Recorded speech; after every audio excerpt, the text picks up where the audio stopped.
What's going on, guys? Welcome to the channel. So in this video I want to go over a quick like 5 things.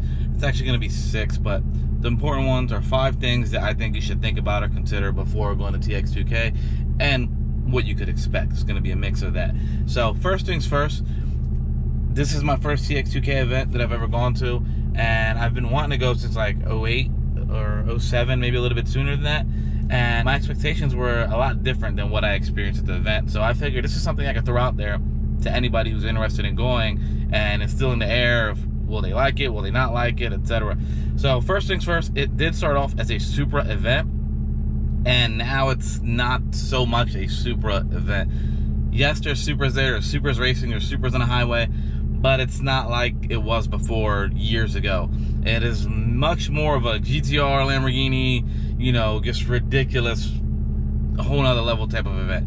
Now, as a Supra enthusiast, I was a little disappointed in that because I wanted to see more and more Supras, and that's not really what it was like. Now, obviously at the nightlife and the street, you will see a little more, but as far as the track goes, there were a good amount of Supras and cars in the 2JZ class, but not what I expected and not what you would, it was nowhere near comparable to what you would see on the TX2K videos from years ago, like TX2K8, TX2K9, 10, 11, 12, all of those. There's a ton of Supras in those videos.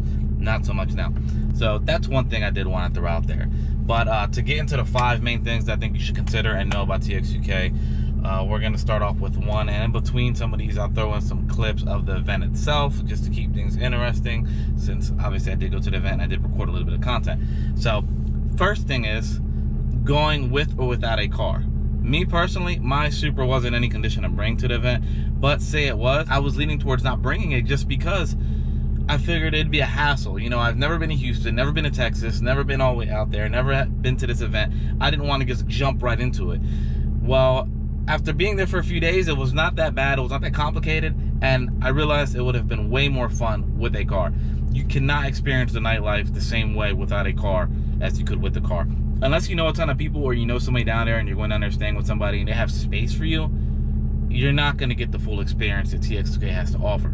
Now, this brings me into number 2, the power your car makes. It does not matter if you make 300 horsepower or 1300 horsepower. You can still have a good time. Any decent car that's fun to drive, you will have fun down there. And that's what I think a lot of people kind of blow it out of proportion when they say, oh, you need 1500 horsepower to compete at TX2K. That's not the case. So whatever car you got, if it's fun, if it's halfway decent, definitely try to bring it. That'll make the event way more enjoyable because you can take part in a nightlife. Even if you don't want to race, you can go to car meets. It's easier to talk to people. It's easier to socialize to people. You have something to show, something to talk about. When you don't come in a car and you're in a rental car like me, it makes things a lot more complicated.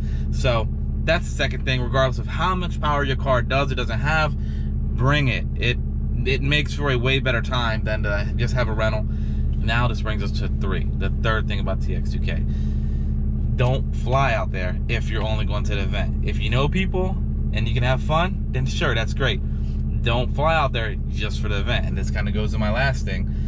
The event is not worth just flying out there for. It's your hotel costs, your plane costs, and cost to enjoy the event.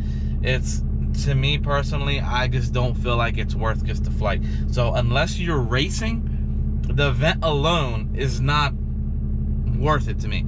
Obviously, if you're racing, you're not flying out there. You're going to drive a truck and a trailer with your car. So that's completely different. So if you're racing, sure, the event alone might be way more than enough for you because you have a lot going on. You have to have your car ready. You have to check over the car. You have to race the car. You know, you need to get some rest. All of that. Or you might be stuck working on the car overnight.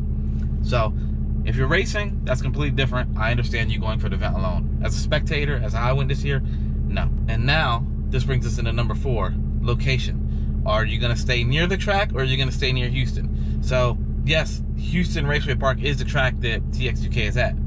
But that's not in Houston. It's in Baytown, Texas. So it's actually like 20 minutes east of Houston. Driving-wise, from I think from my hotel, which was 15 minutes west of the track, was still 30 minutes outside of Houston. All the nightlife, the majority of the nightlife I seen was in West Houston. So now you're talking maybe 50 minutes from the track, 45, 50 minutes easily. So I thought it would be better to stay near the track because that way I could just drive to the track in the morning and only drive 10 to 15 minutes to be a quick ride. And then if I wanted to do something in the evening, that'd be something completely different. I handle it as it came about. But now after being there and doing all that, I realized that it would have been much better for me to stay in Houston, closer to the nightlife, as that stuff does go on into the late hours. And there's also just more stuff to do in Houston, whether you're going out, whether you're having a drink, whether you're going to a party, or just a meet, you know, or even participate in any racing. It's just more convenient to be closer to that and only have to drive 10, 15, maybe 20 minutes max to your hotel. If you stay in Baytown like I did, thinking it's better to stay close to the track, now you're stuck driving 50 minutes home when you could have just been driving 10, 15 minutes home. I mean, it's not like you're going to work.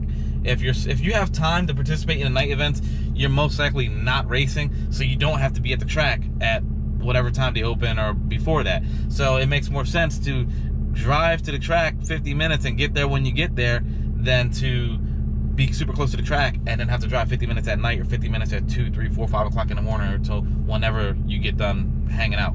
So that's my 4th thing, is the location of where you stay. You don't want to be too far away from the nightlife if that's what you want to take part in. So the 5th thing, which is the last one, which is pretty much common sense, is keep an eye on your personal belongings. I mean, people get down there, you get excited, you get anxious, you just want to have fun, and you're so caught up in a moment that you can, you know, take your guard down on your belongings and become too trusting. And it's very common for things to go missing. I did see people post about certain things getting stolen out of vehicles, cars getting broken into. So if you have anything valuable in a car, whether it's, you know, a pocketbook, a purse, you know, certain clothes, computers, laptops, phones, GoPros, cameras, you know, put that somewhere in the car where it's not easily visible from the outside. The last thing you want to do is give somebody a reason. You're literally inviting a thief into your car by leaving something visible, you know? It could be worth $100. Somebody's going to try to steal it eventually. So that's something that I think so many people, like, it's common sense, but it's just not common practice. So try to keep that in mind. Don't get so caught up in the moment to where you forget the basics, you know? So that's my take on it. TX2K overall was a good event, but I just wanted to get this out there because these are things that I thought about the bringing my car thing, but other than that, I didn't think it would be, the rest of this will be the way it was. So I think it would help somebody out, somebody who's interested in going next year or the next couple years, and just they're trying to weigh their options on what they should or shouldn't do. I thought I could throw that out there, because if I seen somebody say these basic things, I'm like, okay, well, good. I wouldn't have stayed close to the track, or I wouldn't have came without my car, or I would have planned other things, you know, or I might not have gone at all without my car. So these are things that I think should be said and should be thought about. So that's basically it. I hope this video helps somebody who's interested. But as always, I appreciate you guys watching the video. If you like what you see, subscribe, like, and throw some comments in there if you have any input on the video itself. So I'll see you guys next time. Take care. Well,